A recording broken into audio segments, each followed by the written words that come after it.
by the time they could finally start testing it in 1943, it turned out that they were not able to retain the originally planned mobility after all, and the armor was largely ineffective against the by then widespread German 88mm flak guns. Also, in the meantime, Soviet tank designers had to change their approach, when during the Battle of Kursk they had to realize that actually the largest weakness of the T-34 was in fact not its armor, but the fact that the 76mm gun that it used was incapable of dealing frontally with the newest German tanks, the Tiger and the Panther. In order to maximize productivity, they did decide to improve the existing T-34 model by applying a modified turret from the T-43 prototype and give it an 85mm gun. The result was the T-34-85 that proved to be quite successful.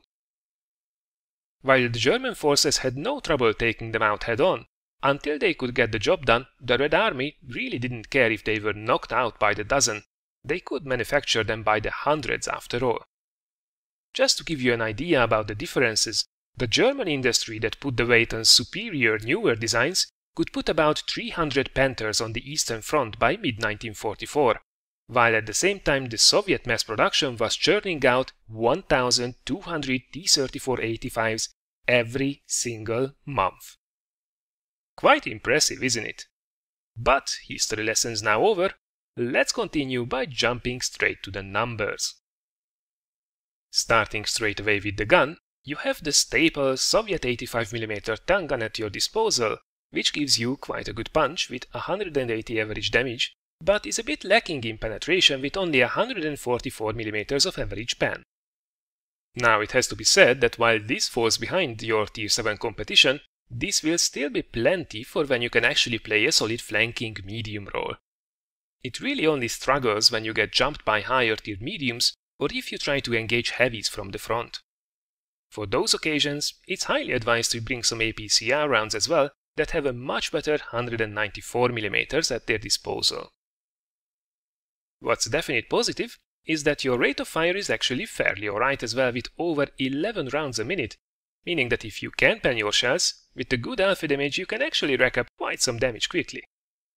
This is also reflected by the quite healthy DPM of over 2000 damage per minute. That's actually one of the best at this tier.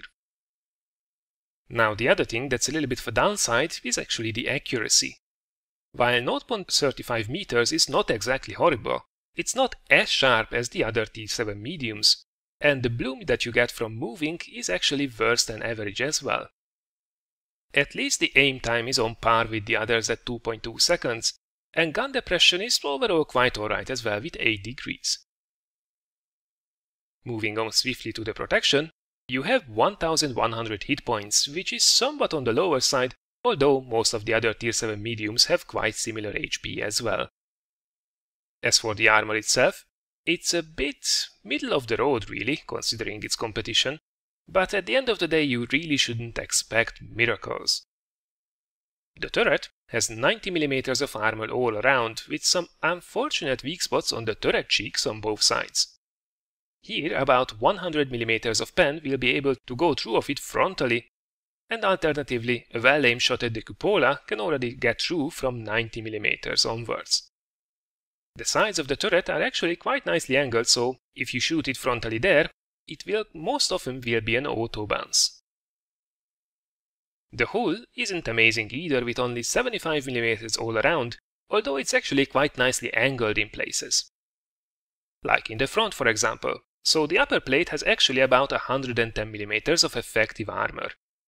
The lower plate is even better with 120mm of effective armor.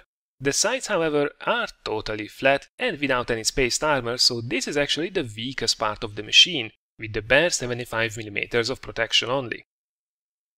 And finally, the back has actually some serious angling going on once again, so here you need again about 100mm of pen. All in all, the armor is really functional at best, with the occasional bounce against lower tiered opponents. Same and higher tiered guns won't really have any problem getting through it though.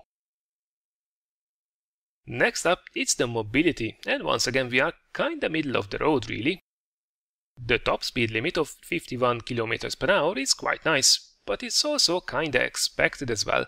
and the power to weight ratio of 17 horsepower per ton is really average only. Unfortunately, things are not really looking up with the terrain resistances either, which are actually worse than most of what the competition has, so while this thing can get around, it almost never feels really nimble. On the upside, the traverse speeds are quite comfortable, even if again, nothing exceptional. 48 degrees per second on your turret and 38 degrees on your hull will do in most occasions though.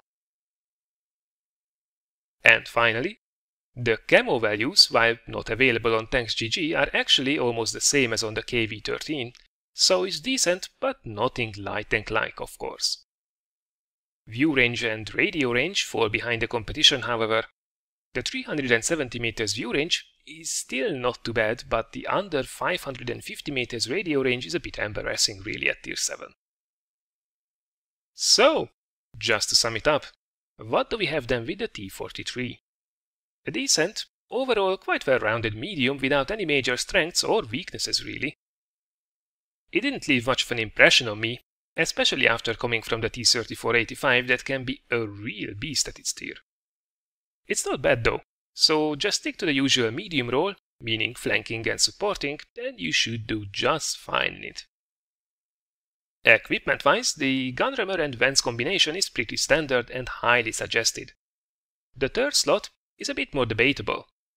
I personally use the gunlaying drive, which is a bit questionable with 2.3 seconds base reload, and overall I think the largest benefit would be probably using coated optics or binoculars.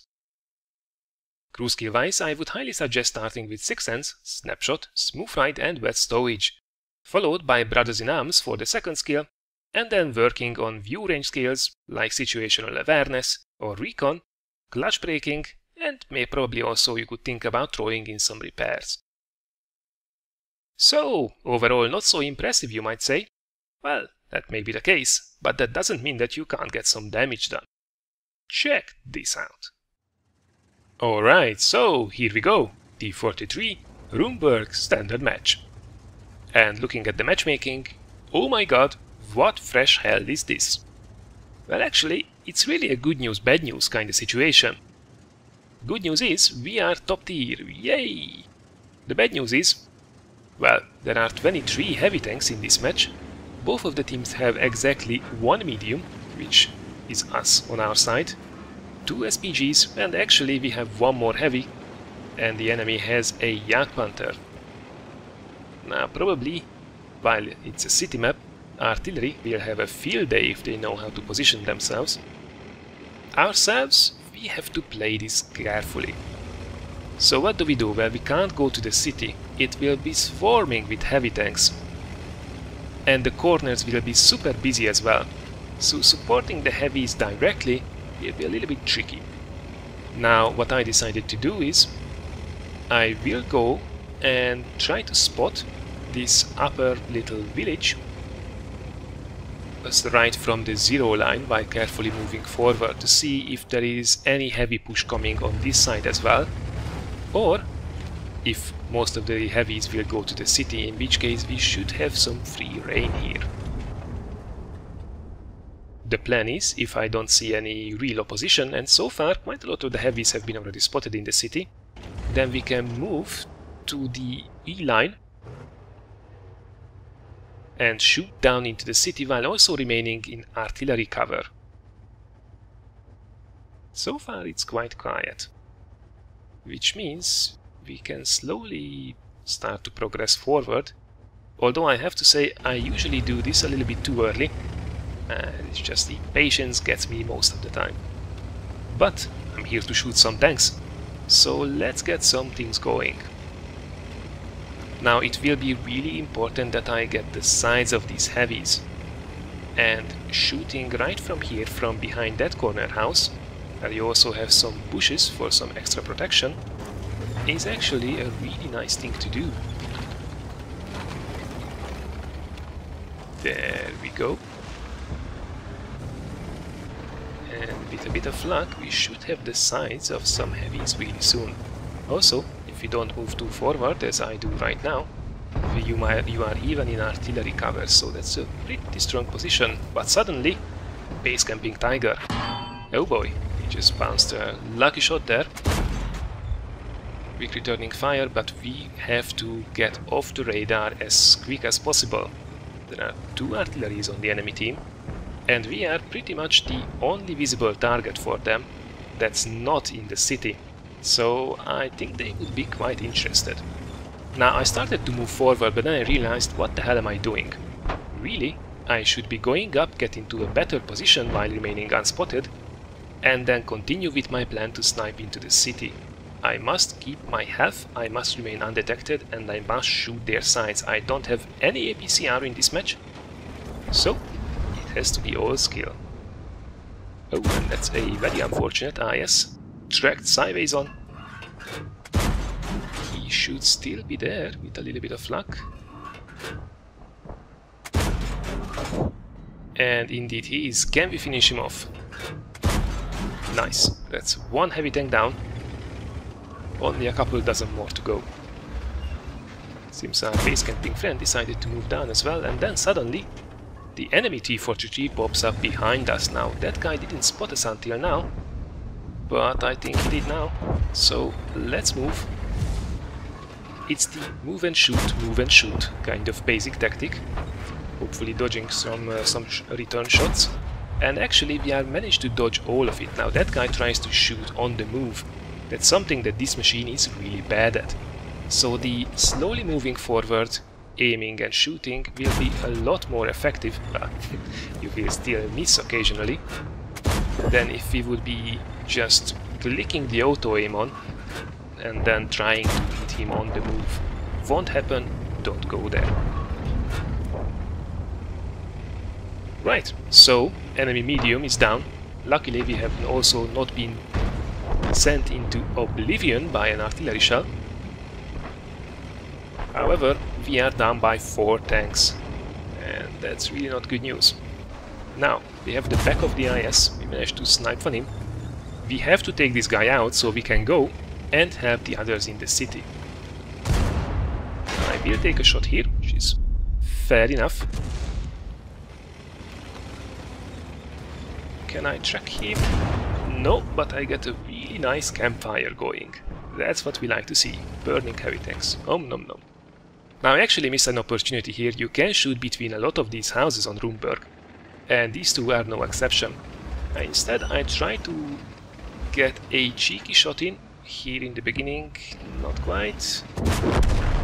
But we managed to do it before he gets the return shot off, so IS is down.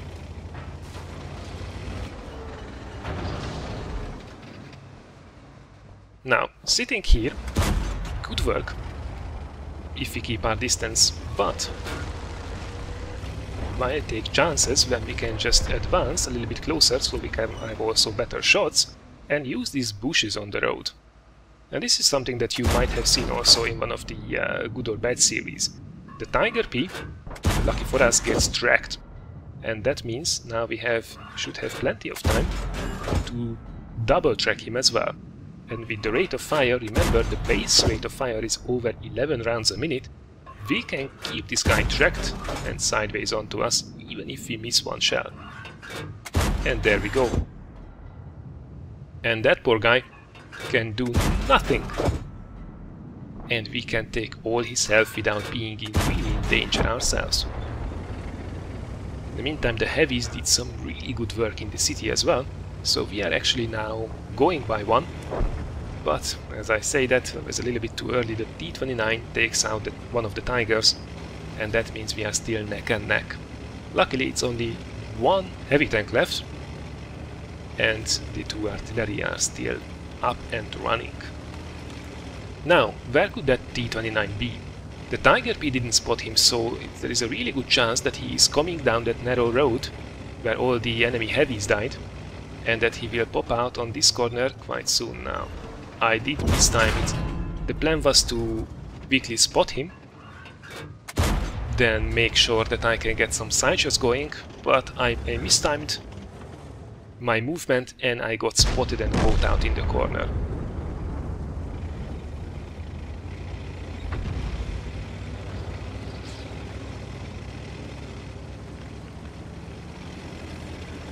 He did see me hide behind the corner.